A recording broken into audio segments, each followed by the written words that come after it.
Sex education has been around for decades, so you would think the number of STDs would be going down. But we are finding out the exact opposite is happening right now. Marcelino Benito explains. If you're a parent of a teenager, listen up. Health officials are sounding an alarm about a rise in STDs across the United States. The numbers are pretty shocking.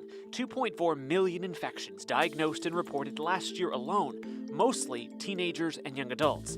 That's a record high since monitoring began in the U.S. Experts say that's because testing is more prevalent and easier, and because fewer people are using protection. The CDC keeps track of STDs like chlamydia, gonorrhea, syphilis, and congenital syphilis. Certain states are worse than others. Alaska, Mississippi, and Nevada consistently rank towards the top for most STDs. Texas is right around the middle, except when it comes to congenital syphilis. Texas leads the nation with 367 cases of syphilis that mothers passed on to their babies. And if you're thinking this doesn't impact you, think again. Doctors say the worse this STD epidemic becomes, the higher healthcare costs will go.